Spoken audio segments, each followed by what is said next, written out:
Karens think they're above the law and can get away with anything. But what happens when it catches up to them and lands them sitting in front of a judge? Well, in today's video, we will be looking at just that. First up, we have a defendant who showed up to a court's Zoom stream with a pretty unfortunate stream name. We bring you Nathaniel Saxton. Then we'll bring this fool in.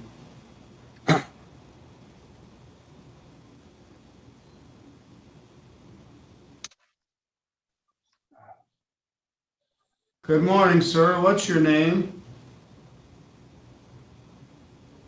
Me? Yeah, you. Yes. Nathaniel Saxton, sir. Your name's not 3000, you yo-ho. Logging into my court with that as your screen name. Why We'll would that? discuss that in a little bit. What kind of idiot logs into court like that? What's your name again? Nathaniel Saxton, sir, but I don't believe that I typed anything like that in. Well, that's what it says. Why, We'll I discuss apologize. that in a bit. That should not Yeah, be. you should. I'll put you in the waiting room. You can sit in limbo for a while and think about what you call yourself online. His reasoning for the particular name is just unfortunate. Your Honor, Yes? if I may explain, my sister was the one that set up my Zoom account or whatever. But Effer is my iPhone pairing name for my Bluetooth speaker, sir. It's an inside joke. It's not what you think. I'm embarrassed. I'm sorry. Well, you should be. All right, we'll come back to you in a bit. Let's take care of some of yours, Mr. Barnes. We have Michael Owen. Judge Jeffrey Middleton continues to proceed over other cases before returning to Saxton. Court records indicated that Saxton was charged with drug paraphernalia possession. According to prosecutor John Barnes, he was found with a used syringe that tested positive for meth residue. Judge Middleton then slapped him with a $200 fine for taking responsibility for the syringe before asking him if his sister was with him. Saxton replied with no, and Judge Middleton told him to inform her that she almost landed him in jail for contempt of court. The next video shows Kevin Burns driving a car whilst attending his court hearing over Zoom, despite his license being suspended due to a charge in 2020. Okay. Are you driving right now? Yeah. You're suspended and you're in court. First of all, interrupting the court. I'm not even driving. I'm parking somebody's car because they couldn't park. That's all I was doing. Like my car is a female car in the tight spot for it. All right. I'm going to need you to park the car and get out of the car. Okay? If you're having a bad day, just say that. I'm not having a bad day until you started talking while driving at the same time that you're suspended. Burns later released a court hearing on Instagram, where it was later posted on multiple platforms, receiving millions of views. In an interview with Insider, Burns released a comment stating, "Within days of the clip going viral, he received a notice that the court was holding him in contempt." Burns also said there was no specific reason for contempt listed on the court document. Lucky for Burns, because his actions could have resulted in a warrant for his arrest, but the judge let him off easy with contempt. A courtroom is a serious place where the fate of lives can be decided in an instant. As a result, judges have to sometimes deal with very controversial situations. Well, that's just what happened during Amanda Kosel's trial. Yeah, it's time for him to go. And I don't know who he is, but whoever can sit here at a tragic moment like this and laugh and smile when somebody has lost a family member. I mean, the entire time that Mr. Zerker's sister was speaking, that clown, and that's what I'm going to call him, a clown, was sitting there smiling and laughing. Yeah, you can go too, because if you don't know how to act, you can go to jail. So leave. Anybody that can sit there and laugh and smirk when somebody, take her, she's going in the back. She's going in the back. Anybody else want to go? You can go too. This is a court of law, and these are very serious matters, and I understand you all are upset because your loved one is going to prison, but guess what? She's going to prison for the choices that she made. These people are here grieving, saddened, because a senseless act took away their loved one, and you all are sitting around here like it's a joke. Not in courtroom 502, not today and not any other day. Ma'am, you are being taken into custody for criminal contempt. Your disruptive and disrespectful behavior disrupted today's proceedings, and you, ma'am, are going to the Wayne County Jail for 93 days for direct criminal contempt. Anybody else want to go? Try it. Donna Kosel ended up spending the night in jail before her own court hearing the next day, where she was told her charges. We just can't have people behaving like that. It can't be tolerated. So I will modify your sentence for direct criminal contempt from 93 days to 1 day with credit for time served, and you should be released today. God bless you. Thank you. Thanks. And I apologize very solely and for the other family. Thank you. You're welcome. Moving forward, we have Penelope Soto, who learned that putting the middle finger up to a judge after your charges have been placed is not the smartest thing to do. Bye-bye. Adios. Come back, ma'am. Come back. Come back. Give me the paper again. Count one will be 10,000. Are you serious? I am serious. Adios.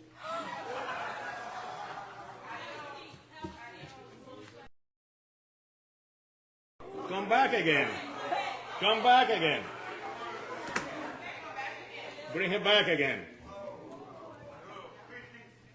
What's up? I believe I heard you saying to... Yes, I did. I'm not going to the... I believe you... Did you say... Actually, I Did you say that? Yes, sir, I did. Oh, you did say that? I'm not I find you in gonna lie. direct criminal contempt. 30 days in the county jail. The judge then sentenced Soto to 30 days in jail for contempt of court, in addition to the original charges of possession of a controlled substance without prescription. Soto has cleaned up her act and returned to court where she had a more respectful attitude in court than to her prior hearing. Soto attended a status hearing where it was revealed she's passed 8 drug tests and has attended all counseling sessions following her arrest earlier in the year. He has wished her continued success in the drug program. Now we bring you Conspiracy Karen. One of the witnesses, Trump's personal lawyer, Rudy Giuliani, brings to the stand even though they just met earlier that day. The poll book is completely off. Completely off. Off by That 30,000? I'd say that poll book is off by over 100,000.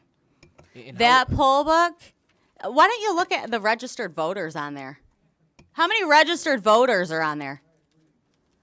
Do you even know the answer to that? No, I guess I'm trying to get to the bottom Zero. of this here. Zero. There's zero. So my question then is if the... Guess how many, wait, what about the turnout rate? 120%?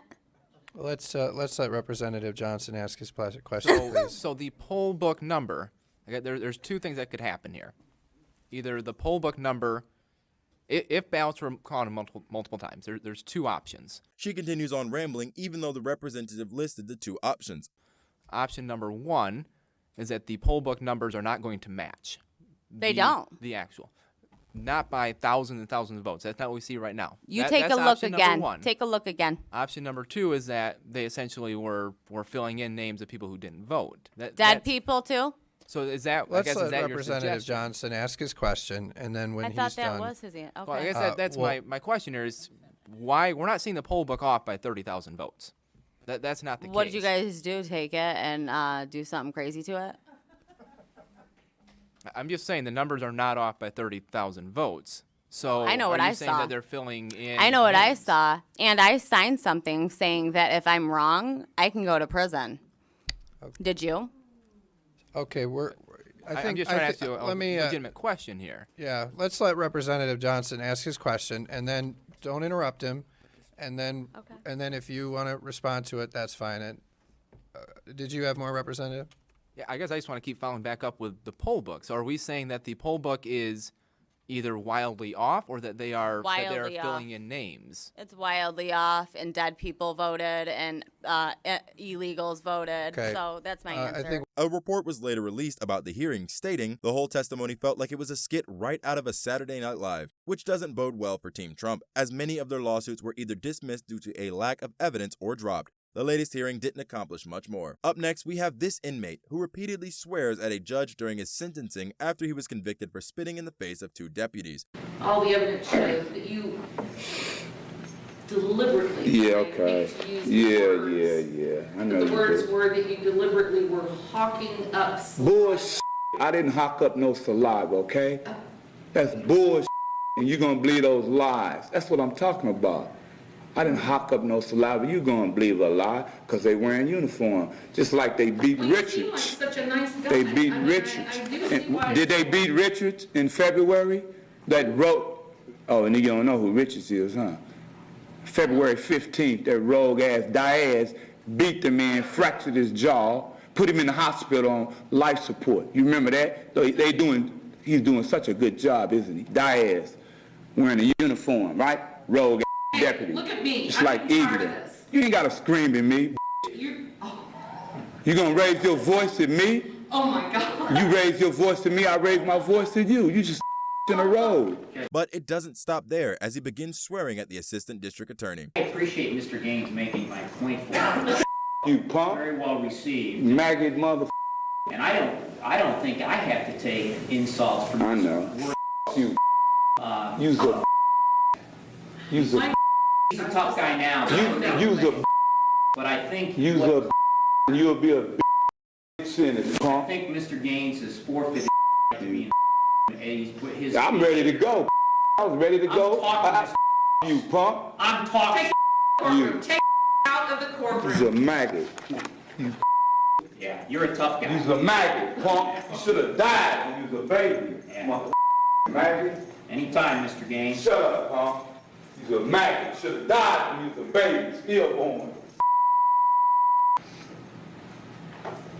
Judge Pilshaw released a statement stating Michael Gaines was convicted last month of battery of a law enforcement officer. During an altercation in the jail clinic, he spit on 2 detention deputies. I still was not finished sentencing him, and I thought about bringing him back to finish his sentencing, but decided to finish his sentencing by video. It was later reported that he was sentenced to 13 years. Moving along, we have this prosecutor that makes threats towards a judge during a court hearing. Mr. Bertram has already issued a motion to quash the subpoena, but Mr. Hoover certainly is present and is an officer of this court and could tell you what occurred on the Friday afternoon about the phone call he received from someone who has nothing to do with this case. These people stayed up and said he does not represent Fowler, yet he was making, a lot of, not accusation, but pleas to have this deposition taken.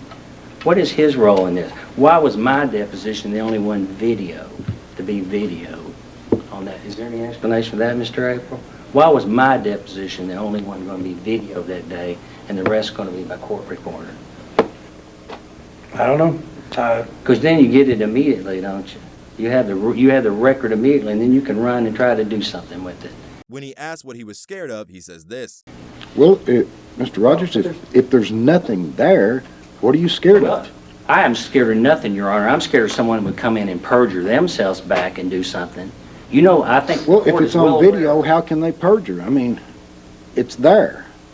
I would like to put Mr. Hoover's statement in the record. He has given it to the police about why Mr. Bertram, who is a criminal defendant, who the same grand jury on Wednesday is going to consider his case, and he knows it, is trying to get my deposition taken 2 days before. And what is his interest in that? Why is he calling an attorney, begging them to have this deposition go forward? Your Honor, I'm going to ask the court to recuse itself on this motion. I'm going to ask, because I think you will be a witness ultimately. A witness for what? Because, Your Honor, you know about this gentleman coming in your office several days when a police officer was investigating. You know there was jury tampering Wednesday. You saw it yourself. He continues to speak over the judge and claim that he is a witness. It was never clearly stated what actually happened after this court hearing, as no reports were officially posted.